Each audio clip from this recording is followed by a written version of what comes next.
quiero daros la bienvenida, a este webinar de Big Data y Machine Learning en los entornos digitales. Yo soy Juan José Roca, soy el director del Campus TIC y comentaros que este webinar forma parte de la oferta formativa del Campus Corporativo del sector TIC y es una iniciativa de la Consejería de Economía, Conocimiento, Empresas, Universidad, para darle un impulso tecnológico, para dar un impulso al sector tecnológico de Andalucía, ¿vale? Voy a hacer una breve presentación del campus, ¿vale?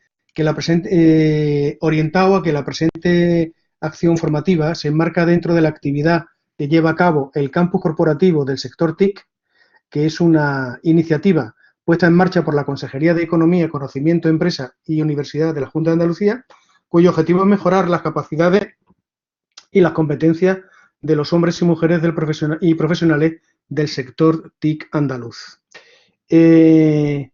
Comentaros también que el Campus TIC, pasa a la siguiente, David, por favor. Bueno, paso yo.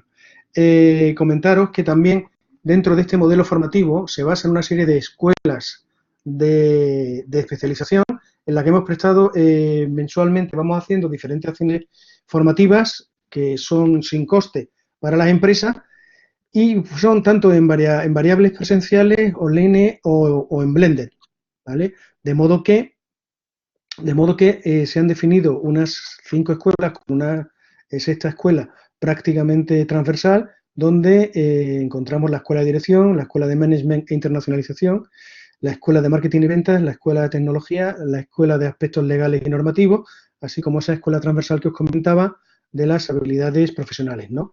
Ahí tenéis un link para poder acceder al catálogo completo de esa formación. Comentaros también que dentro de este webinario, si queréis intervenir, hacerlo al final, a través del chat podéis ir formulando las preguntas que cuando termine David de hacer la presentación, él mismo va a responder a las preguntas. Bien, pues hoy tenemos el webinario que se denomina Big Data y Machine Learning en los entornos inteligentes, que va a ser impartido por David Gálvez, que es licenciado en Economía por la Universidad de Sevilla, y obviamente no voy a leer todo el extenso currículum que tiene. Se licenció en el año 2003 y es doctor en Estadística e Investigación Operativa, y en la actualidad es profesor de la Universidad de Sevilla desde el 2011 en el Departamento de Estadística e Investigación Operativa. Sus campos de investigación son la toma de decisiones multicriterio bajo imprecisión, el diseño de algoritmos de aprendizaje automático para optimización de decisiones empresariales y la modelización, ¿vale? Bueno, pues sin intervenir más en este webinario y dejar el protagonismo a David, os dejo con él para que os imparta el webinario. Muchas gracias. Muchas gracias. Vaya, tengo un eco y me autoescucho yo. Ahora ya no. Vale. Muchas gracias por la presentación. Bueno, vamos a empezar. Este es un poco el índice que va a tener la clase. Lo he estructurado en 6 temas porque en realidad como habrá gente de diferentes sectores y de diferentes formaciones, pues entonces voy a intentar explicar un poquito lo que se va a intentar es explicar un poco qué es esto del Big Data, del Machine Learning y cómo se puede utilizar en los entornos inteligentes para las TIC. Obviamente empezaremos con un poquito de historia para que sepáis un poco bien, no una historia así tal cual, sino para que sepáis un poquito bien de dónde viene todo esto y qué es lo que pretende, porque hay mucha información ahora al respecto. Se habla mucho sobre el Big Data, se habla mucho sobre Machine Learning, sobre la inteligencia artificial, sobre algoritmos, y entonces pues todo esto es una terminología que puede llegar a confundir a la persona que no esté realmente familiarizado con el tema.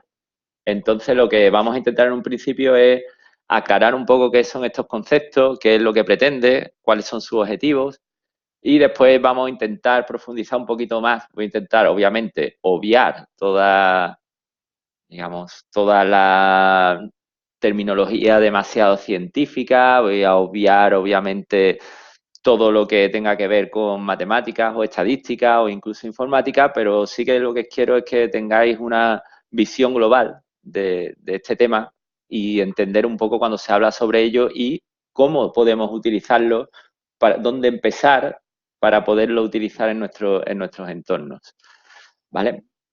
Entonces, esos son los 6 temas en los cuales lo he dividido.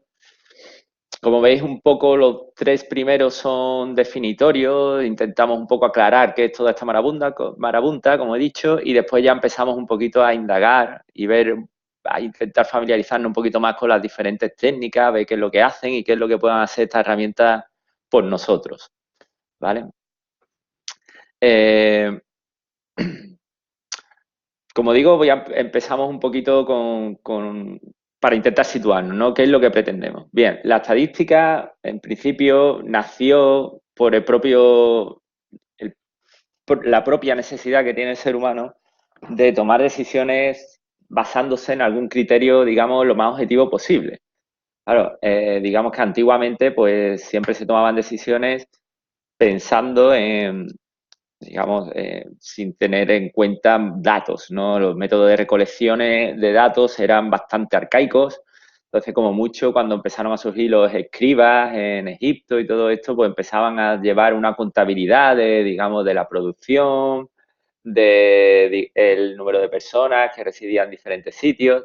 Y entonces, pues con todo eso se intentaba resumir e intentaba en algún momento ver qué era qué herramientas se podían tener para tomar esas decisiones, ¿no? Decisiones que se podían tomar antiguamente era, ¿intentamos invadir este país o no? ¿Tenemos suficiente producción o tenemos que irnos a la guerra? Entonces, dependiendo obviamente de la cantidad de víveres que tenía ese país, la cantidad de víveres que tenía el otro país, pues entonces se tomaban este tipo de decisiones. Como digo, antes todo esto se hacía simplemente recolectando datos. Lo primero que se hizo fue resumirlos en forma de tablas y surgieron los primeros gráficos y como lo que se vienen a llamar tablas de frecuencia, ¿no? Entonces, claro, ¿qué era lo que ocurría? Nosotros teníamos la información y nuestro cerebro la interpretaba, en este caso el gobernador de un sitio o el que tuviera que tomar la decisión en base a los datos, la interpretaba según su experiencia personal o según su conveniencia, puede ser incluso peor, y entonces tomaba una decisión, ¿no? Entonces, como digo, el primer paso de la estadística era tenemos datos y a partir de esos datos tomamos una decisión más o menos acertada, pero en principio simplemente era de tener un poquito más de información, ¿no? Digamos. Claro, ¿qué es lo que ocurre? Lo que ocurre es que después de ese primer avance que fue la recolección de los datos, que fue el nacimiento de la estadística en primer momento, los romanos y los egipcios fueron muy maestros en eso, pues hubo un periodo en la Edad Media donde las matemáticas y la toma de decisiones pues se dejan un poco, digamos, de la mano de Dios y nunca mejor dicho, porque todo se basaba todo el avance en Occidente, especialmente en Europa, para la estadística y las matemáticas, pues se basaba básicamente en temas de el rey tomaba las decisiones, en la iglesia tomaba decisiones, nadie tomaba, digamos, decisiones en torno a datos. Pero sí hubo algo importante y era que en Oriente, mientras tanto, sí se estaba avanzando en las matemáticas. Se estaba avanzando en el álgebra, en Asia, y eso permitió que cada vez fuera más fácil poner de un punto de vista matemático los datos e intentar afrontar cosas cada vez más difíciles. No hubo mucho avance hasta que en el siglo XVIII nacieron los primeros estados-nación fuertes en Europa. Especialmente el principal motor de todo esto fue Alemania. En Alemania hubo una corriente donde, mediante, o sea, digamos que a partir de la época de Bismarck, pues se empezó a recolectar bastantes datos y se empezó a decidir que se iban a tomar decisiones políticas de una forma más científica, ¿vale? Entonces, empezaron a surgir las primeras técnicas estadísticas, digamos, avanzadas allí en Alemania.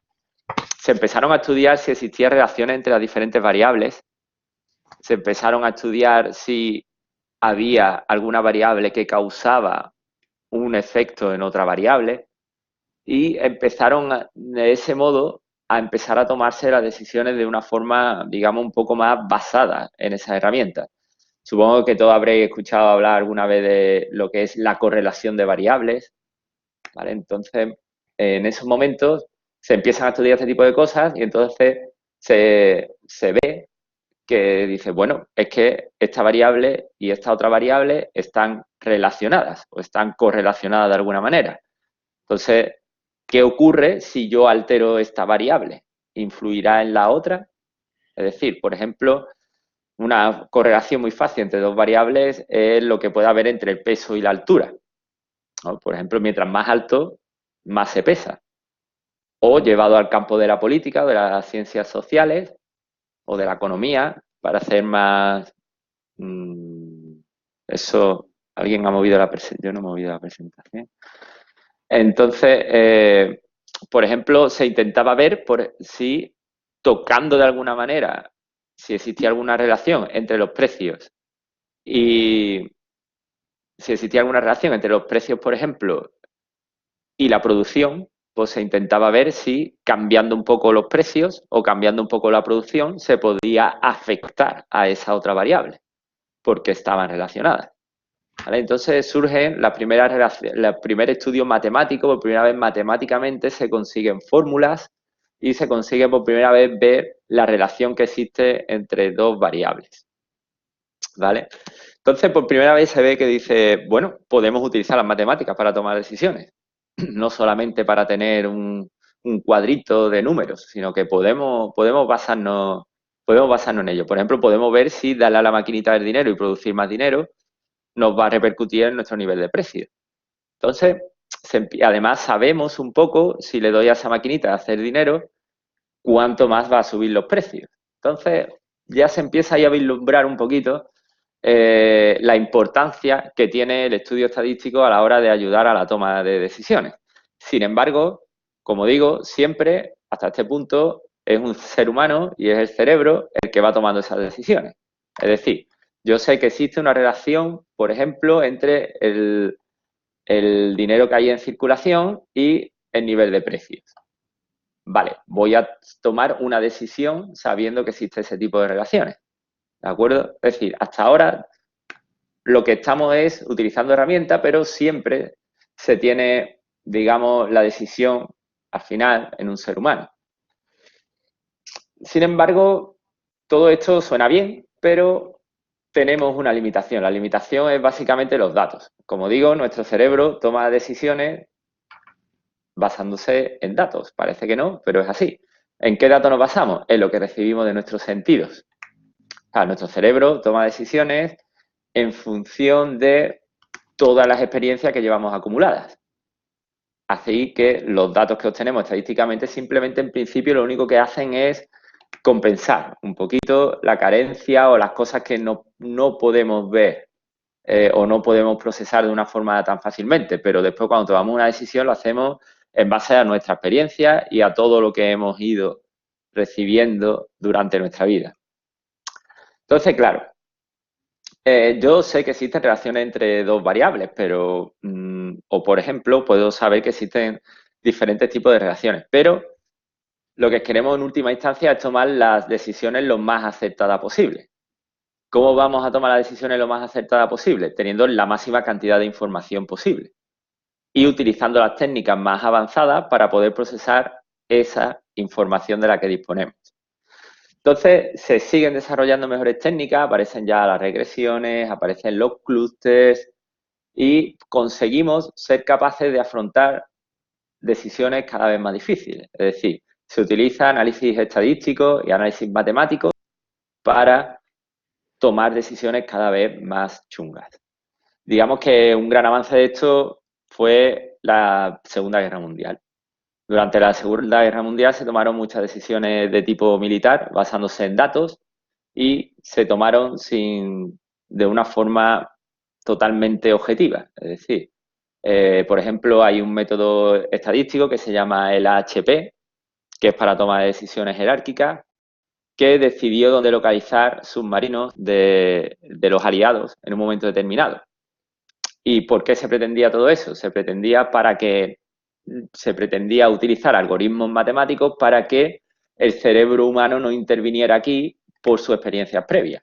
Es decir, vamos a decir, tenemos todos estos datos, aquí sabemos que tiene los aliados, las potencias del eje tienen estas situaciones, ¿dónde nos ponemos nosotros de la mejor forma posible? ¿Vale? Entonces ya se empiezan a tomar decisiones incluso de localización, teniendo en cuenta muchísimos criterios. Es decir, resumiendo, se empiezan a crear técnicas matemáticas para poder tomar decisiones cada vez más complejas. De todas maneras, sigue habiendo bastantes restricciones que estas decisiones y estos algoritmos que dan estas decisiones se basan en los datos que hemos conseguido recolectar. ¿Vale? Es decir, por ejemplo, si yo quiero que una fórmula matemática me dé a mí la situación de los submarinos, yo antes le tengo que meter una serie de datos. Entonces está restringido a esos datos que le podemos meter. Por lo tanto, hasta que no conseguimos tener muchísimos datos, no vamos a ser capaces de hacer esos algoritmos lo más preciso posible. Además, claro, hay que imaginarse cómo conseguimos que esa formulación matemática trabaje. Hace falta potencia de computación, hace falta calculadoras gordas que sean capaces de coger todos esos datos, hacer todas las cuentas que le decimos y plasmarlo en una solución que se convierte en nuestra decisión. Entonces, por eso es lo que digo que hay muy poca conexión con el mundo real. Son muy difíciles de hacer, especialmente si hay prisas, y son muy poco accesibles para empresas y organismos. Es decir, son realizadas en un entorno académico, por científicos, para científicos. Entonces, hubo mucho avance de publicaciones teóricas, se sacaron muy buenas formulaciones, pero no eran unas herramientas dinámicas para ayudar a la toma de decisiones. ¿Vale? Sin embargo, ahora algo ha cambiado. Ahora sí que ha cambiado algo. ¿Qué es lo que ha cambiado? ¿Por qué ahora decimos que estamos en el Big Data? Ha cambiado porque por primera vez en la historia de la humanidad sí que tenemos capacidad de recibir tantos datos como reciben nuestros sentidos. Con nuestros teléfonos, con nuestras tablets, con nuestros ordenadores, vamos soltando muchísima información.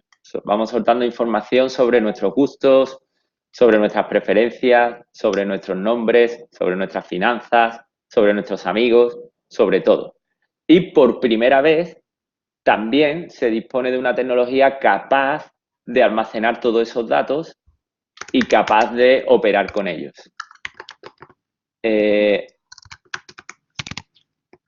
Por favor, ¿podéis silenciar vuestros micrófonos? Que se escucha por ahí cositas. Vale. Por lo tanto, ¿qué es lo que es el Big Data? El Big Data por sí mismo se define como una cantidad voluminosa de datos estructurados. ¿Qué significa estructurado? Pues que básicamente que están ordenados o por lo menos tienen algún razonamiento lógico. ¿Vale? Es decir, pueden estar en forma de tabla, de etiquetas, hay diferentes posibilidades. Estos datos se caracterizan por las 3 V, de forma que todo conjunto de datos que tenga un gran volumen, sea muy variado y se puedan procesar a alta velocidad, se considera que es un entorno de Big Data. ¿Vale? Como veis, es más un concepto per se que algo que esté muy restringido. Es decir, realmente no hay un número mínimo de volumen de datos para decir que algo es Big Data. ¿De acuerdo? Normalmente son terabytes, petabytes, pero no hay un mínimo para ser algo considerado Big Data. Entonces, ¿qué es lo que consideramos Big Data? Consideramos Big Data realmente, los que nos dedicamos a todo esto, consideramos Big Data y técnicas de Big Data realmente a cuando somos capaces de almacenar un conjunto de datos bastante variados, con bastantes variables, que nos va a permitir utilizar alguna técnica matemática que nos ayude en la toma de decisiones. ¿Vale? Es decir, viene a ser como una base de datos a la cual después le vamos a aplicar una serie de técnicas estadísticas para poder tomar una decisión lo más acertada posible. Entonces, no surgen nuevas herramientas, claro. Obviamente, antiguamente, las bases de datos se hacían con Access o incluso con Excel, pero ahora Imaginaros guardar en Excel o Access toda la cantidad de información que dan los miles de millones de personas que tienen tablets, que tienen ordenadores, que tienen teléfonos móviles. Es decir, ahora mismo sí estamos soltando muchísimos datos, ¿vale? Y por primera vez le estamos dotando de sentidos a los algoritmos matemáticos, ¿vale? Entonces, de esta forma, antes quizás no podíamos ver determinadas cosas, no podíamos tener datos sobre qué gustos tiene la gente, no podemos tener datos sobre qué compra la gente, sobre qué amigos tiene la gente. Entonces, aunque sí tuviéramos las técnicas matemáticas para poder aplicar decisiones basándonos en ello, no éramos capaces de hacerlas precisas porque no teníamos los datos o los sentidos, ¿vale?, para poder utilizar esas técnicas o ese cerebro, ¿vale? Entonces, por eso lo que digo que por primera vez, al ser capaces de recolectar datos de diferentes fuentes de muchísima cantidad de gente, estamos consiguiendo dotar de sentidos a los algoritmos matemáticos que van a ser, como digamos, el cerebro que va a ayudar a tomar las decisiones. Sí, siempre me gusta tener esa analogía. El cerebro que toma las decisiones y los sentidos que son los datos. Entonces, por primera vez, tenemos sentidos que son capaces de capturar muchísima información para que nuestro cerebro, que son en este caso, en este tema, los algoritmos matemáticos y estadísticos, sean capaces de tomar las mejores decisiones posibles, ¿vale? Entonces, además, por primera vez, claro, como digo, imaginaros la necesidad de manejar todo este tipo de información antiguamente con las computadoras antiguas, donde no había, donde los ordenadores eran lentos, donde no había computación en red. Ahora también se tiene la tecnología suficiente como para poder hacer todas esas cuentas, todos esos, digamos, formulaciones estadísticas a una velocidad súper rápida, porque tenemos muchísima capacidad de computación, ¿vale? Entonces, por eso pongo en esta diapositiva que no pueden manejar lo que no pueden medir. Por primera vez estamos manejando una gran cantidad de datos y gracias a esa cantidad de datos podemos tomar decisiones, ¿vale? Entonces, seguimos avanzando un poquito en todo esto. ¿Qué es el Big Data entonces? Vamos resumiendo y vamos por partes. El Big Data es, digamos, la capacidad de manejar muchísima información que van a ser como los sentidos a partir de los cuales vamos a alimentar nuestras fórmulas matemáticas o nuestras fórmulas estadísticas que van a ayudarnos a tomar las decisiones. Y ahí es donde entramos a lo siguiente. ¿Qué es el Machine Learning? Supongo que muchos habéis escuchado hablar del Machine Learning o el aprendizaje automático. Bueno, el Machine Learning simplemente son técnicas estadísticas que permiten tomar decisiones con la mínima intervención humana posible. Es decir, algo ha cambiado ahora. No tenemos unos datos, aplicamos unas fórmulas y un humano toma una decisión según el resultado de esas fórmulas, sino que cogemos muchísimos datos que nos proporciona en esta nueva época el Big Data, le aplicamos una serie de fórmulas estadísticas y ahora a una velocidad brutal y súper rápida nos dicen cuál es la solución. Normalmente esa solución es una decisión que hay que tomar. Ahora el ser humano está en derecho de tomar la misma decisión que le ha dicho el algoritmo matemático o bien tomar otra por su cuenta. ¿Qué es lo que hace la inteligencia artificial? La inteligencia artificial lo que hace es que automáticamente coge y aplica la decisión que da el algoritmo matemático, ¿vale? Eso es, digamos, la diferencia. Entonces, ¿qué es lo que vamos a intentar? Lo que vamos a intentar es, como digo, el Machine Learning es simplemente cojo los datos, muchísimos datos, porque ya estamos en la era de Big Data, lo paso por una formulación matemática y me da un resultado. Esa formulación matemática es lo que se llama Machine Learning. ¿Por qué se llama Machine Learning? Porque todas estas formulaciones matemáticas son capaces de aprender del resultado de esa decisión, ¿vale? Es decir, si finalmente ese algoritmo matemático da una solución y se implementa esa solución, es decir, se toma esa decisión, después se ve cómo cambia la situación mediante la recolección de nuevos datos y se vuelve a adaptar para tomar mejores decisiones. Por ejemplo, si yo en base a los datos digo que esta noche voy a ir a tomarme una cerveza, ¿vale? Pues, ¿vale? Voy y me tomo una cerveza. Hago lo que me ha dicho mi algoritmo matemático en función de los datos. Entonces voy y me tomo una cerveza. Resulta que esa cerveza pues no me ha sentado bien o a lo mejor mañana no puedo trabajar en condiciones o a lo mejor he conocido a una persona que no quería conocer.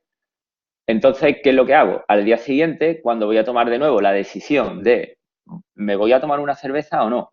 Pues voy a incorporar la experiencia que me ha dado la decisión anterior, ¿vale? Por eso incorporo ahí la experiencia, es decir, aprendo del resultado que ha tenido mis anteriores decisiones, ¿vale? Entonces, eso es lo que es el Machine Learning. Son algoritmos matemáticos que son capaces de aprender o modificarse en función de el resultado que ha tenido sus previas decisiones. ¿De acuerdo? Entonces, como veis, son un conjunto de técnicas que siempre han existido porque todo lo que había explicado antes siempre o en la mayor parte de las veces han tenido muy en cuenta todo este tipo de cosas, pero por primera vez todo esto se puede hacer a muchísima velocidad y se puede hacer a partir de muchísimos datos, ¿vale? Entonces, ¿por qué es importante el Machine Learning? Bueno, como veis, está en la pirámide de Ackoff y Bellinger.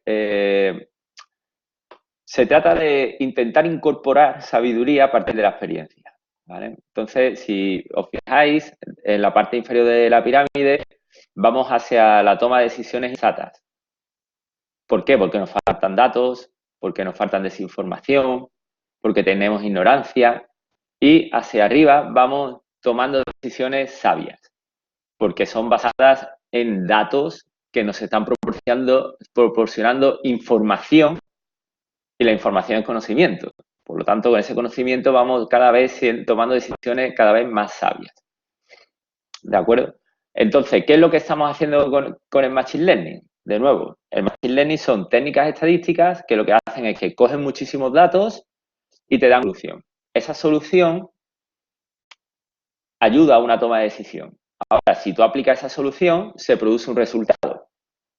Ese resultado se vuelve a incorporar a los datos para que la próxima vez tenga en cuenta los resultados de su decisión anterior, ¿vale? Entonces, eso es Machine Learning. Básicamente son técnicas matemáticas que intentan mimetizar nuestro cerebro, como podéis ver, ¿vale? Intentamos aprender de la experiencia.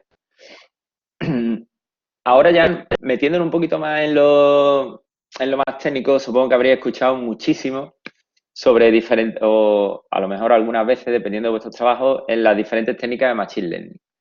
Hay dos grandes grupos de técnicas de Machine Learning.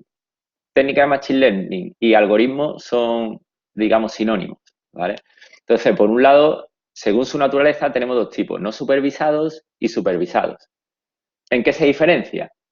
Un algoritmo o una técnica no supervisada lo que hace es que yo no le tengo que decir previamente qué cosas están bien y qué cosas están mal. Es decir, no necesito una experiencia previa. ¿De acuerdo? Un ejemplo de esto es cuando me enfrento a una decisión por primera vez. Es decir, yo me enfrento por primera vez a una decisión, por lo tanto, no estoy supervisado con mi experiencia anterior. ¿Vale? Así. Nada tiene que ver lo que ha ocurrido anteriormente. Entonces, nos enfrentamos a una decisión por primera vez y por eso se llama algoritmo no supervisado. Estos algoritmos pueden hacer dos tipos de cosas. Por un lado, se pueden utilizar para clasificar y por otro lado, se pueden utilizar para optimizar. ¿Vale? La optimización es lo que cuando se ha introducido, se ha dicho, me ha presentado como profesor de departamento de estadística e investigación operativa. La investigación operativa es la rama de optimización, ¿vale? Entonces ahí podéis ver en el cuadrito que hay métodos analíticos de I/O y métodos iterativos de I/O, Voy a intentar, aquí lo veis. Esa IO significa investigación operativa y es la rama de las matemáticas o de la estadística que se dedica a optimizar, a tomar decisiones óptimas, ¿vale? Entonces, como digo, las técnicas de aprendizaje supervisado no hay que aprender, sino que simplemente se enfrenta por primera vez a una decisión, mientras que en los supervisados sí que nos basamos en experiencias anteriores. Es decir, hay un grupo de control a partir del cual se le va a enseñar qué es lo correcto y qué es no lo correcto, a través de datos históricos, ¿vale? A través de datos previos, ¿de acuerdo? Entonces, claro, obviamente estos algoritmos supervisados nos van a permitir predecir, porque tengo cosas del futuro, tengo observaciones, perdón, del pasado, tengo observaciones de otras variables. Por ejemplo, si sé la temperatura media de... Un ejemplo muy claro de todo esto es las predicciones meteorológicas, ¿vale? Teniendo en cuenta un montón de variables, se predice cuál va a ser la meteorología en un determinado momento. ¿Cómo se hace todo eso? No lo toquéis, please. ¿Cómo se hace todo eso? Pues basándose en datos históricos y viendo, por ejemplo, alguien está tocando las diapositivas. Alguien con privilegio de administrador. Entonces, ¿qué es lo que, como digo, para tú poder predecir, por ejemplo, el tiempo meteorológico, tú necesitas una serie histórica y necesitas ver previamente qué relación existe entre unas variables y otras, por ejemplo, entre la presión atmosférica, en determinadas latitudes y así, y ver qué resultados han dado esas presiones atmosféricas en otros momentos. Por lo tanto, tenemos un conjunto de datos donde sabíamos qué presiones atmosféricas daban lugar a qué determinados tiempos. Es decir, lo tenemos supervisado, ¿vale? Entonces voy a intentar ahí un poquito discernir todo esto. ¿Qué objetivos tienen? Bueno, los algoritmos no supervisados, por un lado, permiten clasificar. ¿Qué podemos clasificar? Podemos clasificar tipos de clientes, por ejemplo.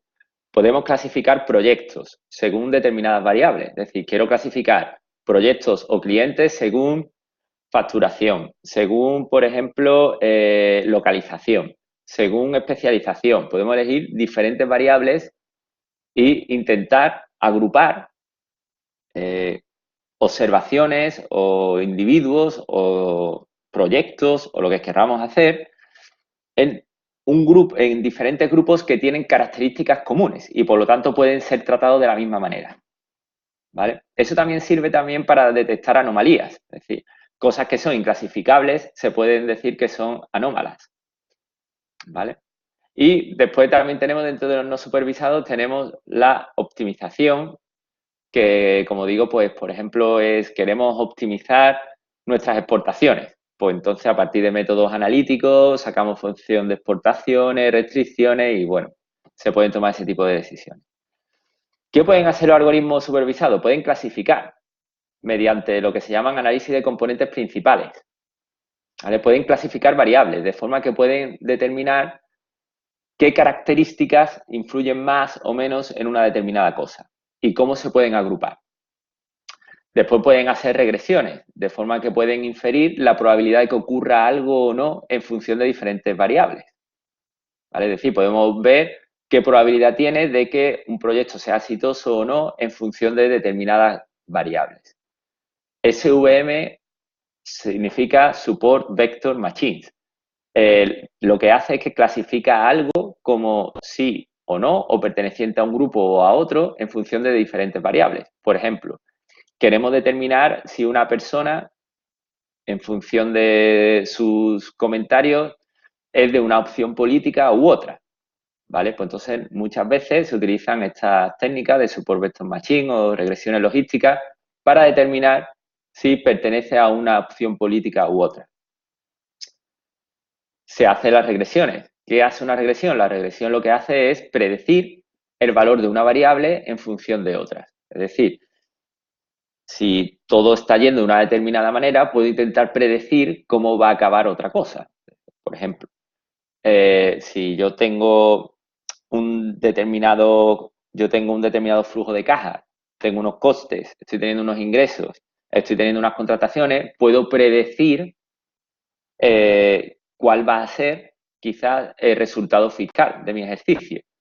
Existen muchísimos tipos, o sea, siempre y cuando exista relación entre la variable que quiero predecir y las variables que me van a ayudar a predecir, se puede aplicar una regresión. Cuando esa regresión es en el tiempo, se llama series temporales. Y después están las regresiones basadas en redes neuronales, que lo que intentan es mimetizar un poquito más cómo funciona nuestro cerebro. ¿Vale? Luego voy a poner una diapositiva que lo explica un poco mejor.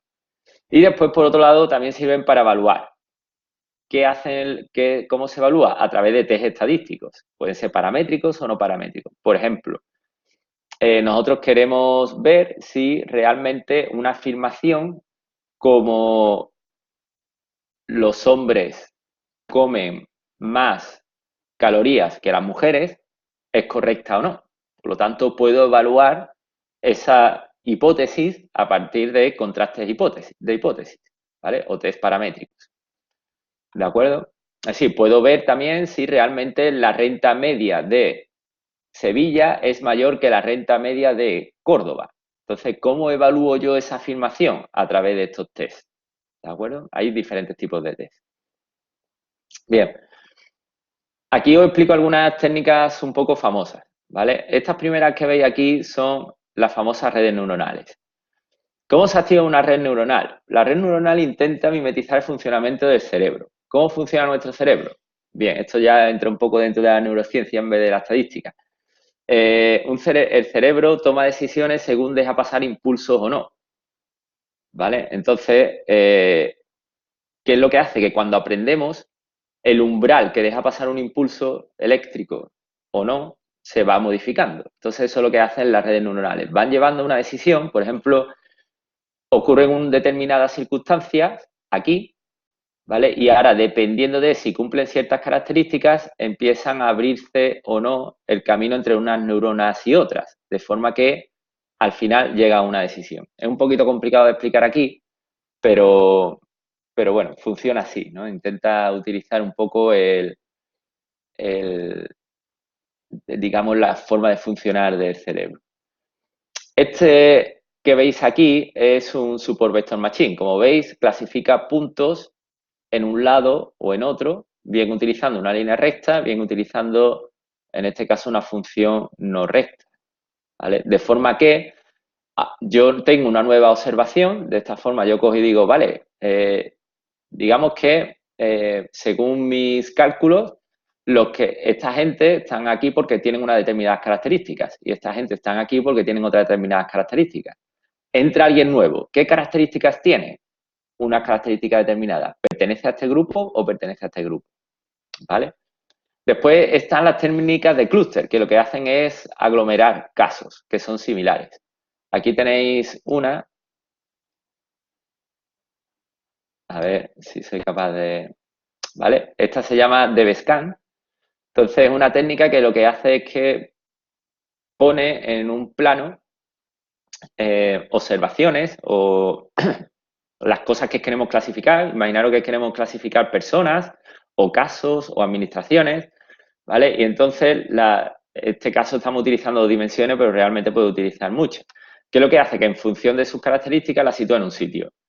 ¿Y qué es lo que hace? Pues agrupa las cercanas, ¿vale? En determinados clústeres, de forma que pueden ser tratadas prácticamente iguales, ¿vale? Hay más técnicas de clúster, como la otra que os tengo puesta ahí. A ver si soy capaz. Esta metodología es una de las más famosas también y es el K-medias, ¿vale? El K-medias lo que hace es que va encontrando grupos. Como veis, aquí está muy exagerado, los grupos están muy claros, ¿no? Entonces va encontrando grupos de observaciones que, como digo, es el objeto de nuestro estudio. Pueden ser personas, pueden ser administraciones, pueden ser lo que sea, y las agrupa en función de sus determinadas características y además saca cuál es el valor más común de cada uno de esos grupos, ¿vale? y obtiene qué es lo que tienen en común esos grupos, ¿de acuerdo? Entonces, este es el K-media, el famoso K-media.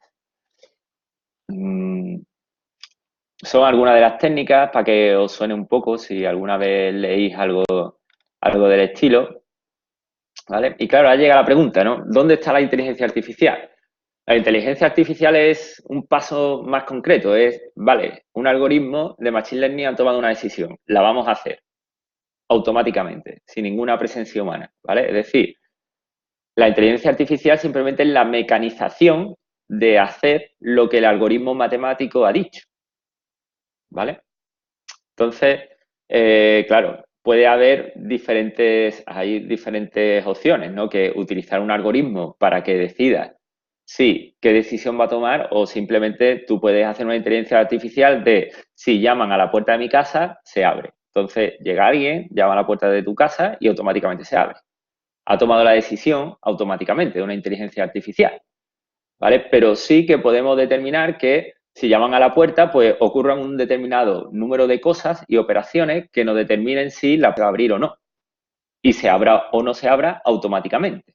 Entonces, esa decisión de que se abra o no se abra o no se abra automáticamente es la inteligencia artificial. Por ejemplo, llaman a la puerta, se enciende una cámara, analiza un montón de facciones, el entorno, 20.000 cosas. Ahora utiliza una técnica estadística de Machine Learning para que se vea si se debe de abrir la puerta o no. Esa técnica da una solución que es, se debe abrir la puerta. Y ahora, la inteligencia artificial, ¿qué es lo que es?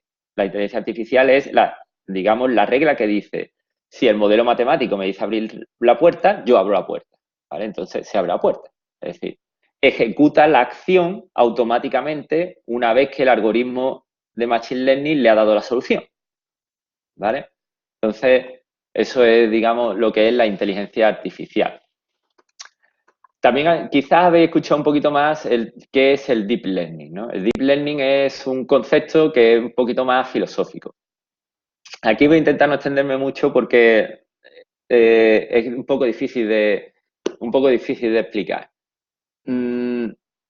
Por ejemplo, nosotros podemos decidir qué es algo o qué decisión vamos a tomar sin saber exactamente el por qué, ¿vale? Es decir, por ejemplo, cuando nosotros nacemos, realmente empezamos a ver cosas. Por ejemplo, imaginaros, ahora aquí tengo al lado mío un bolígrafo. Entonces, yo en principio yo no sé que eso es un bolígrafo. Yo lo manejo, lo veo, cuando nazco lo veo, lo empiezo a manejar y veo que tiene una serie de determinadas características. Y ahora, en un momento determinado de mi vida, aparece en mi entorno otra cosa que yo podré identificar como un bolígrafo o no, ¿vale? Entonces, en ese momento yo decido si eso es un bolígrafo o no. Pero no me baso en, ¿es un bolígrafo? Sí. Tiene tinta, escribe, sino que soy capaz de captar, digamos, la esencia de lo que hace a algo un bolígrafo, ¿vale? Otro ejemplo muy claro fue que el primer algoritmo de Deep Learning fue desarrollado por Facebook, ¿no? Lo que intentaba era captar, o lo que intentaba era evitar que apareciera contenido que ellos no querían, obviamente. Entonces, para entrenarlo y para desarrollarlo, lo hicieron con gatos, ¿vale? Entonces, ¿qué fue lo que hicieron? Lo que hicieron fue que empezaron a mostrarle, digamos, a la fórmula matemática, le empezaban a decir, mira, le enseñaban una foto y le decían, aquí hay un gato. Si aparecía algo que era un gato, o sea, si aparecía un gato, o bien una cola, o bien una pata, o bien cualquier cosa. Y de nuevo le volvían a mostrar otra. Esto es un gato. Y de nuevo otra. Entonces, ¿qué era lo que hacía el algoritmo? El algoritmo al final acaba por determinar cuál es la esencia que hace que algo sea un gato o no, sin tú decirle que un gato es un gato, sí, tiene pelo, tiene bigote, tiene 4 patas, ¿vale? Es decir, capta él solo la esencia que hace a algo un gato y no un peluche de gato, ¿vale? Entonces, ¿qué es lo que ocurre? Que hay veces que no controlamos qué es lo que hace que ese algoritmo o esa técnica de Machine Learning tome esas determinadas decisiones. Es decir, ¿qué es lo que ha llevado a ese algoritmo de Machine Learning a decidir que esto es un gato y no es otra cosa? No le hemos dicho ninguna regla, simplemente lo ha determinado por él mismo. Entonces, eso es un poco el Deep Learning, ¿vale? Vaya, aquí faltan, aquí había escrito cositas, ¿vale? Entonces, digamos que aquí está la inteligencia artificial, ¿no? Que como digo, es un campo más grande que simplemente intentar automatizar un proceso de toma de decisiones. Aquí está el Machine Learning, que ¿qué es lo que hace? El Machine Learning lo que hace es que le dota, digamos, de un cerebro más complejo a esa inteligencia artificial, y una parte del Machine Learning es el Deep Learning, donde nosotros ni siquiera le decimos qué es lo que debe de tener en cuenta a la hora de tomar una determinada decisión, ¿vale? Sino que lo identifica el algoritmo propiamente, ¿vale? La ciencia de datos, obviamente, como la ciencia de datos, el machine learning, el big data, la inteligencia artificial, se está extendiendo a un nivel brutal. No hay una reunión con empresarios ni con alguien de administración que de momento no saque el tema, ¿vale? Entonces, se usa para ya prácticamente todo. Aquí os dejo una diapositiva. Obviamente, por ejemplo, cuando empezáis a escribir en vuestro navegador alguna frase y automáticamente sale una sugerencia, eso usa un algoritmo. Obviamente, cuando veis el eso es otra predicción, ¿vale? Vuestro detector de spam también es otra detección. ¿Vale? Entonces, lo que estamos es automatizando decisiones, por ejemplo, la decisión de este correo es un spam o no. ¿En qué se basa? Se recogen una serie de características que son las variables de ese correo electrónico, se le pasa por ese cerebro, que es esa fórmula matemática, que es el algoritmo de Machine Learning, ¿vale? Y ahora esa toma una decisión, que es esto es spam con una determinada probabilidad. Y ahora se toma la decisión automáticamente. Es decir, se practica una inteligencia artificial que toma esa decisión automáticamente de decir esto es spam o esto no es spam, ¿vale? Por ejemplo, aquí hay otro de los coches inteligentes. Obviamente los coches inteligentes van a tener que tomar decisiones mientras ellos van conduciendo. Todo eso se va a tener que hacer mediante el uso de este tipo de técnicas. Vale. Aquí os he puesto una diapositiva para que veáis un poco la importancia que está adquiriendo, ¿no? Podéis ver que para el gasto tanto de las compañías privadas como de los gobiernos en algoritmos de Machine Learning, en técnicas de inteligencia artificial, está aumentando exponencialmente, ¿vale? O sea, estamos hablando de tasas de crecimiento. Es decir, que si este año crece un 45% y el año que viene crece un 45%, está creciendo un 45% sobre el 45% que ya ha crecido. Eso es una barbaridad, ¿vale? Mantener esa tasa de crecimiento es una barbaridad. De forma que dentro de 2 años, prácticamente el 75% de las empresas nuevas y dedicadas a algo digital van a utilizar este tipo de cosas, de técnicas. Hay que estar al día en todo esto y hay que por lo menos saber hablar de todo esto. Yo me dedico a realizar estos algoritmos matemáticos para empresas. De hecho, tengo una empresa que se dedica a eso. Lo explicamos y es increíble la cantidad de gente que todo el mundo quiere hacer algo. Todo el mundo quiere hacer algo, pero realmente no saben qué es a lo que se están enfrentando. Entonces, para guiarlo un poquito, pues vamos a ver qué es lo que podemos hacer, ¿no? Como digo, todo esto está muy en boga y lo normal es decir, bien, venga, vamos a llamar a los matemáticos y a los informáticos para que nos metan técnicas de Machine Learning en lo que sea, porque todo esto vende y todo esto ya es necesario y la automatización es necesaria. Entonces, ¿qué es lo que suele ocurrir? Esto lo cuento con un montón de experiencia, ¿no? Es que el empresario, la unidad o responsable llama a alguien que domina este tipo de técnicas y le dice, mira, queremos aumentar nuestro KPI para que nuestros indicadores de rendimiento de nuestra publicidad basada en EPC, FDM o lo que sea, tengan mejores indicadores y todo esto. Y ahora la gente que normalmente se dedica a este tipo de cosas dice, mira, no entiendo absolutamente nada, ¿vale? Entonces le plantea una serie de respuestas y le dice, mira, pues aquí podemos hacer un algoritmo de support vector machine para clasificar este tipo de cosas y tal. Entonces, realmente eso no es magia. Hay que tener los datos bien ordenados, hay que saber bien cuál es el objetivo último, eso es lo principal, hay que saber muy bien cuál es el objetivo último, qué decisión queremos tomar, ¿vale? Queremos automatizar, hay que dejárselo muy claro a la gente entendida en este tipo de cosas y que van a implementar este tipo de soluciones y al fin y al cabo muchas veces se utilizan y se hacen cosas que no se necesitan y se gastan un dinero que no es necesario. ¿Hay que estar a la última? Sí, pero el decir tenemos muchísimos datos y tenemos que hacer algo con ellos no es la estrategia adecuada. Es decir, hay que plantearse un problema y hay que plantearse si se puede resolver utilizando este tipo de técnicas. Para poderlo resolver hay que plantearse una serie de preguntas. ¿Es tan complejo como para necesitar estas técnicas? Es decir, ¿realmente necesito yo aplicar técnicas de Machine Learning? O quizás teniendo los datos bien ordenados en un determinado momento y representándolo no es necesario. ¿Vale? ¿Tengo los datos bien ordenados o los tengo todos locos perdidos? Es decir, si yo no sé si este dato es de un año, es de otro, corresponde a las ventas, corresponde a los ingresos, no está bien etiquetados, no se van a poder practicar este tipo de técnicas. ¿Vale?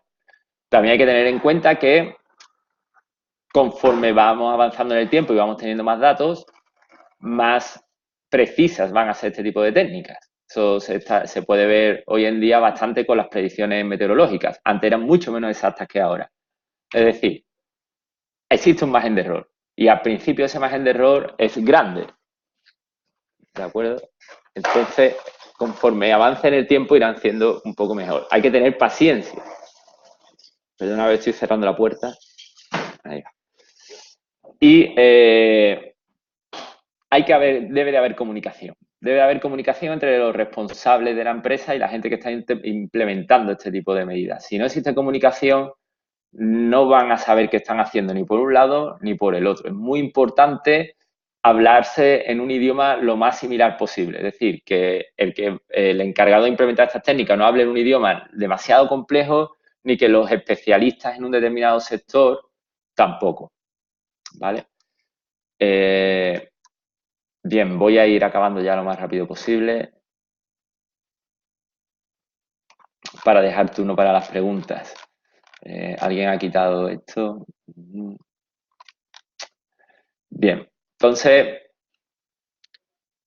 como digo, hay que entenderlo. Lo ideal es identificar un proyecto sobre el cual se quiera aplicar esta tecnología, que no sea algo donde si fracasa sería un follón muy grande, ¿vale? Es decir, algo que de todas maneras pueda seguir funcionando en caso de que salga malamente. Y si sale bien, pues ver cómo se pueden ir aplicando a otros proyectos más importantes o incluso a toda una unidad, ¿vale? Como digo, aquí lo principal es plantearte un problema e intentar encontrar una solución en función de los datos que se tienen. Es decir, tengo un problema, tengo estos datos, ¿puedo encontrar una solución? Sí o no. Y entonces poder aplicar este tipo de técnicas. ¿Vale? Para no dilatarme mucho más, pero supongo que ahora estáis escuchando mucho lo que es un data scientist, que es un programador, que es, bueno, pues todo este tipo de técnicas necesitan diferentes perfiles. Por un lado, ¿qué es lo que hace falta? Hace falta gente que sea capaz de extraer datos. Por ejemplo, si yo quiero predecir el tiempo, yo tengo que extraer datos del tiempo de diferentes observaciones. Es decir, hace falta gente que sean capaz de coger datos de forma automática, ¿vale? También hace falta gente que sean capaz de organizarlos y guardarlos. Gente que sea capaz de hacer el algoritmo matemáticos. Los algoritmos matemáticos que se necesitan. ¿Cómo se hacen? Normalmente se hacen y se programan en estas herramientas que veis aquí, que son Python, R, MATLAB, supongo que alguna vez la habéis escuchado hablar. ¿Qué es lo que son? Son supercalculadoras que tienen forma de lenguaje informático, ¿vale? Por decirlo de alguna manera. Tú le vas programando ahí como si fuera una calculadora que tú tienes que ir diciéndole todo lo que tiene que hacer, ¿vale? Y también hace falta empresas que lo pongan todos los resultados de una forma bonita, que lo automaticen todo. Por ejemplo, yo quiero saber si entra un nuevo proyecto, si ese proyecto es viable o no. Entonces, quizá lo ideal es tener una aplicación o un programa donde yo le meto las diferentes variables que componen el proyecto, como por ejemplo el cliente, el horizonte temporal, los recursos, y ahora le dé un botoncito y se hagan todas las matemáticas en algún momento determinado y te dé una solución de, mira, si es viable o no es viable. Y que todo eso pues, se vea bonito en una pantalla. Entonces hace falta gente para que implemente esos resultados y se vea integrado dentro de toda tu empresa y dentro de todo su proceso, ¿vale? Entonces, aquí tenéis un poco todas las herramientas que se usan, ¿vale? Para todo esto. Y bueno, paro ya para dejar un poquito de tiempo para las preguntas por si surgen y quizás con esas preguntas se aclare un poco más estas partes que quizás os surjan dudas. Muchas gracias y cedo aquí la palabra, a Juan José. Muy bien, David, muchísimas gracias. Si tenéis alguna pregunta, por favor, no lo hagáis mediante los micrófonos, sino hacerlo escribiendo en el chat para que pueda leerlo David y os pueda ir respondiendo. Si tenéis alguna pregunta, utilizad la herramienta de chat para hacérsela.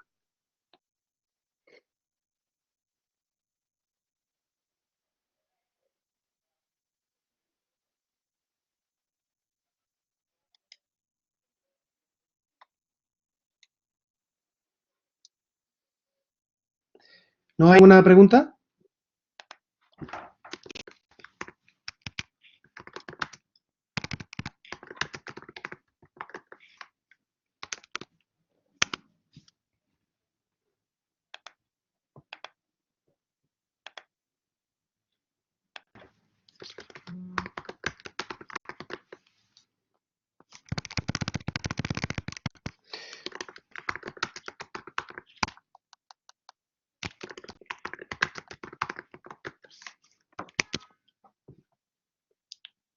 Parece que no, ¿no? Que lo habéis dejado todo muy claro, ¿no, David? Que no hay preguntas, ¿no? Bueno, Bien, yo sí quisiera hacerte una pregunta, aunque lo voy a aprovechar que estoy aquí. Es decir, con todo esto que has contado, que me parece realmente interesante, yo te diría, de todo lo que has comentado, ¿qué herramientas, y pensando en un campus TIC, pensando en que son empresas orientadas a la tecnología de la información y las comunicaciones, el sector, pero yo pensaría más en pymes, quiero decirte, en grandes corporaciones todos tenemos en la mente, ¿no? Sobre todo hay muchísima publicidad al respecto, pero imagínate que estamos pensando en pequeñas pymes que quieren avanzar y seguir siendo competitivas, porque corrígeme David si no estoy yo orientado, yo creo que esto tienes que apuntarte al carro, si no pierdes el tren y los trenes no pasan dos veces. Pero sobre todo, elementos que tú en tu experiencia con todos estos temas y experiencias con las empresas en las pymes, pues no sé, de la sesión que hemos hecho de Big Data y Machine Learning, ¿cuáles serían tus recomendaciones pues para implementar todo este tipo de procesos o cómo empezar? No lo sé. Quiero decir, cuéntanos una experiencia de éxito, que creo yo que lo importante es cómo aplicamos esto a nuestras pymes, ¿no? Sería un poco, desde tu experiencia, ¿cómo lo ves? Sí. Desde mi punto de vista, lo que es principal es, en principio, desde el primer momento en el cual tú empiezas a realizar actividad, es principal de que si en algún momento te va a surgir la necesidad, obviamente, como tú dices, esto está en boca de todos y es ya casi obligatorio, ¿no? Utilizar algún tipo de técnicas de estas. Entonces, lo principal de todo es intentar decidir de qué manera tú vas a empezar a almacenar los datos de tu actividad. Todos los datos relacionados con tu actividad debes de primera hora empezar ya a almacenarlo de alguna manera. ¿Qué soluciones hay para esto? Bueno, en principio tú puedes crear una base de datos de alguna manera, puedes utilizar incluso un Excel o un blog de notas, ¿vale? Cualquier tipo de cosas que sin automatizar. Si tú eres una pyme, pues en principio lo importante sería interesante en automatizarlo para que tú vayas viendo un poquito cómo va la cosa. Y ahora es donde está la principal parte, ¿no? Y es que mucha gente se aventura un poco en esto de forma autodidacta, ¿no? Lo cual está muy bien, ¿no? Es decir, empiezan a ver blogs, empiezan a ver diferentes tipos de cosas y de repente, pues, paso diapositiva, dice, bueno, pues yo voy a utilizar Spark y voy a hacer Machine Learning con todo esto. ¿Qué es lo que significa todo esto? Significa que esta persona coge, o esta pyme, coge de repente y dice, voy a coger todos estos datos, voy a coger un script. ¿Qué es un script? Un script es, digamos, un código que ya está prehecho, es como una calculadora ya hecha, un código de programación que ya está prehecho y ahora coge los datos, se los pasa a ese código y le da una respuesta. ¿Qué es lo que ocurre? Que ese código es genérico, no está adaptado a sus necesidades y dicen, bueno, voy a aplicar este algoritmo sin saber necesariamente qué es lo que hace. Entonces, de mi punto de vista, ¿qué es lo ideal? De mi punto de vista, lo ideal es contactar con una empresa que se dedique a esto, antes que dejarlo en manos de algo automatizado. En mi experiencia con todo esto que trabajo es porque muchas veces empiezan conversaciones de decir, bueno, es que yo hago esto, y yo pregunto, digo, ¿pero para qué? Y no saben ni decir y tampoco saben ni cómo lo hacen. Entonces, lo ideal es contactar con alguna empresa que sepa realmente qué es lo que hace cada una de estas técnicas y que sepan aplicarlo a tus necesidades. Es decir, existen plataformas que lo hacen todo, ¿vale? Por ejemplo, aquí os lo puedo poner, os lo pongo, existe BigML, ¿vale? BigML que automáticamente te lo hace todo. Tú le pasas los datos y te lo hace absolutamente todo. IBM, Amazon Web Services, todo eso lo hacen. ¿Qué es lo que pasa? Que realmente tú no sabes ni lo que están haciendo, ni realmente tampoco tú lo estás entendiendo. Entonces, desde mi punto de vista, ¿qué es lo ideal? Tú, si estás embarcado en una pyme, en una empresa de reciente creación, empieza ya a acaparar datos. Guárdalos en algún sitio seguro, de una segura. Existen muchísimas soluciones.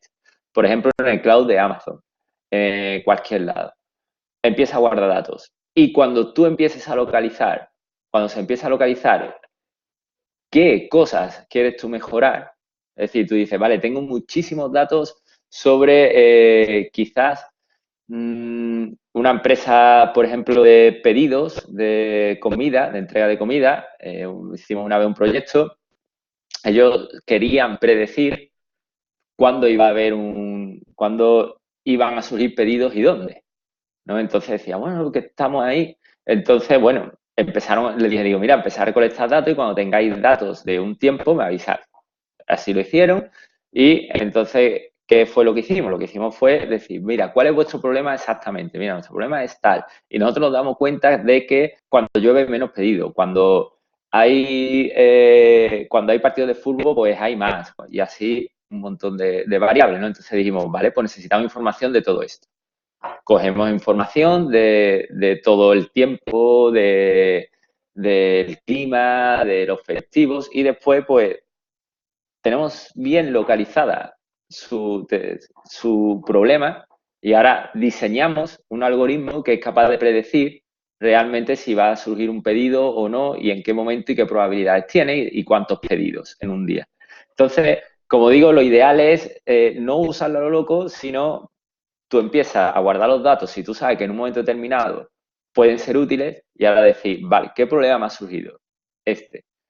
¿Es un problema demasiado complejo como para que yo lo automatice y lo deje en una plataforma global para que yo lo haga? Sí o no. Si lo es, contacta a una empresa especializada, ¿vale? Que te ayude a la toma de decisiones. Que sea capaz de diseñar un algoritmo específicamente para ti, con tus peculiaridades. Que no, pues quizás tú ves que es sencillo. Por ejemplo, lo único que tú quieres es clasificar algo en sí o no, por decir de alguna manera. Es decir, es muy fácil, por ejemplo, o mucho más fácil, identificar imágenes. ¿Vale? Entonces, por ejemplo, tú tienes una cámara en tu local y tú quieres identificar cuánta gente ha entrado. Vale, pues eso sí que puede ser mucho más fácil automatizado. Existen empresas como Amazon o IBM que tienen estos servicios que utilizan algoritmos que ya están hechos y que son aplicables a muy diferentes casos, ¿vale? Entonces, hay que tener en cuenta si tu problema es muy común o tu problema es muy específico. Si es muy común, existen herramientas que te lo hacen todo solo. Que no es muy común, debes de organizar a una empresa con expertos en el tema que sean capaces de diseñar algoritmos específicos para ti. Entonces, eso es un poco mi recomendación. ¿Tenéis alguna pregunta vía chat para David?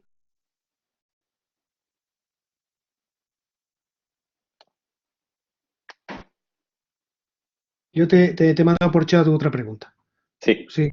Cuéntanos una experiencia de éxito y cómo empezaron, sí, de tu experiencia, si es posible, aunque no digamos exactamente quiénes han sido, ¿no? Pero un poco por situarnos, ¿no? vale.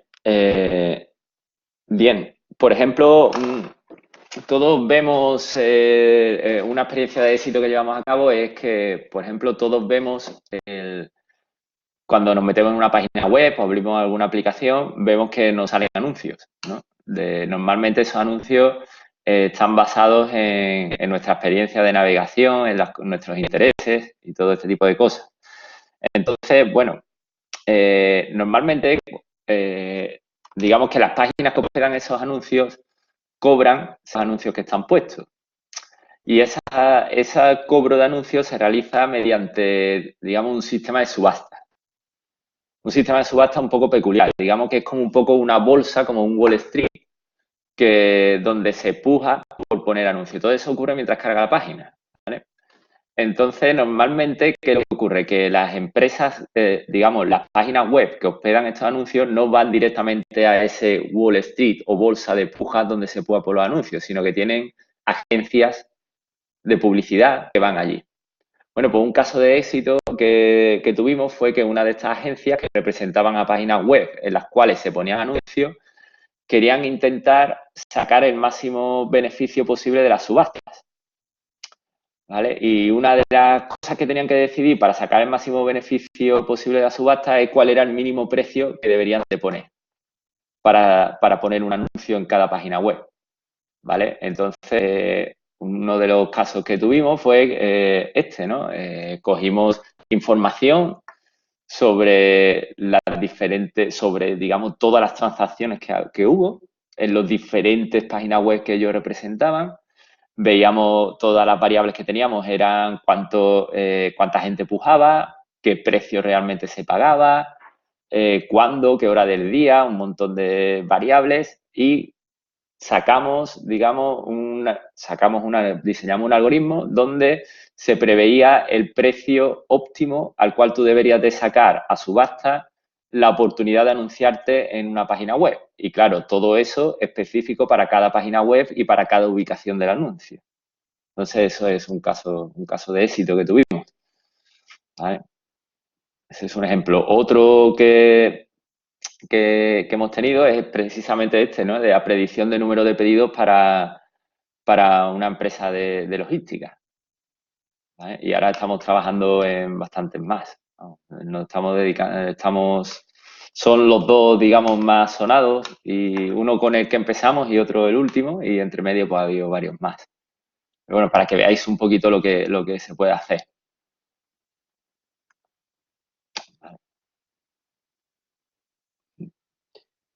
¿Tiene alguna pregunta para David?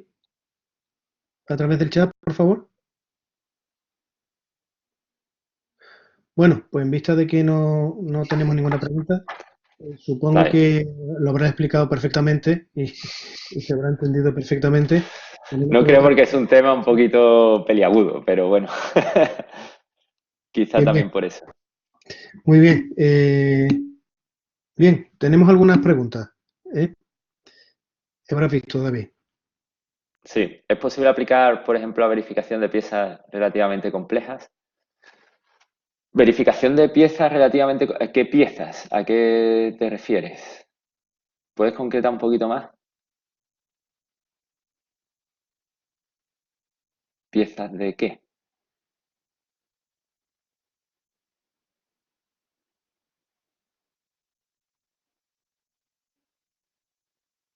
Sí, se puede aplicar. Tanto como que, por ejemplo, ahora mismo estamos aplicando a reconocimiento estamos identificando matrículas incluso que se ven borrosas. Entonces, si tú pones a partir de imágenes y de fotografías, se puede aplicar Deep Learning para ver qué pieza es y de qué está compuesta y todo este tipo de cosas. Por supuesto, se puede hacer. Se puede hacer.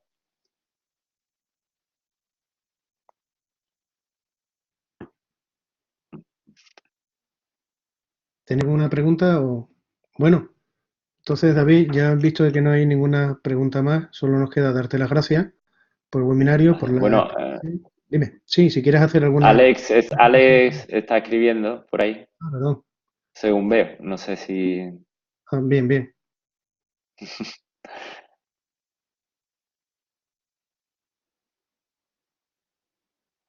Sí, se puede hacer. De hecho, es una de la identificación de imágenes y la asociación de imágenes es uno de los ejemplos más grandes que tiene el Deep Learning.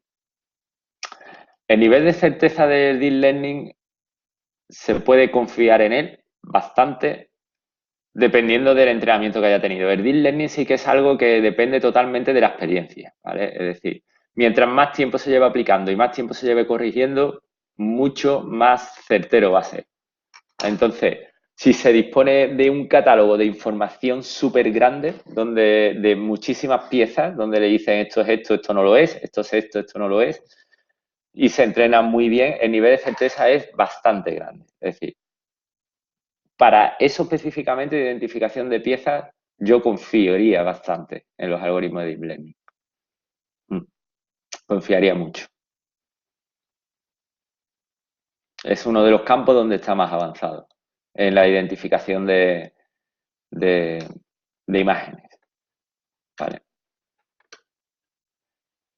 Y ese tipo de aplicaciones están implementadas bastante bien digamos, ya automatizadas, sin necesidad prácticamente de que tú contrates a nadie, por IBM y Amazon, por ejemplo. Entonces, tienen esos servicios de Deep Learning y Machine Learning y lo puedes integrar en tu sistema bastante fácilmente.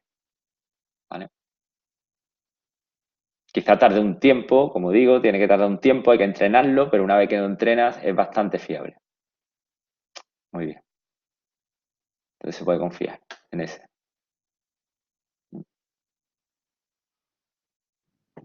¿Alguna pregunta más?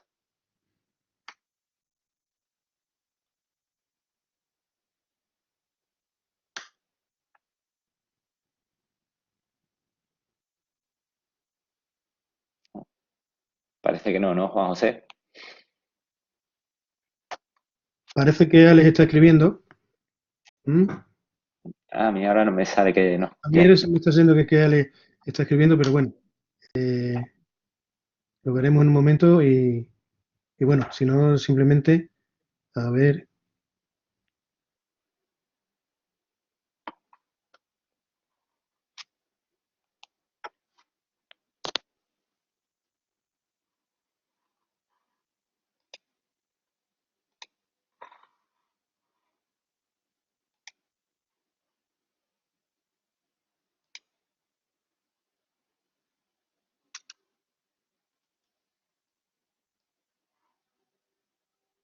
bueno, parece que casi que se ha quedado pillado ahí, ¿no?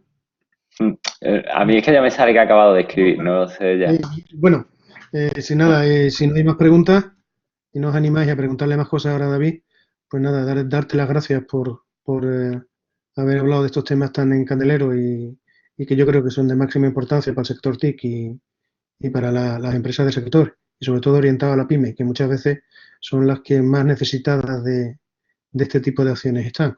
Pues nada, darte las gracias y espero que para los participantes haya sido útil y de interés, ¿no? De cara a su empresa. Pues nada, pues Muy muchísimas bien. gracias, David. Eso espero. Muchas gracias a ustedes. Hasta luego. Gracias. Un saludo. Adiós.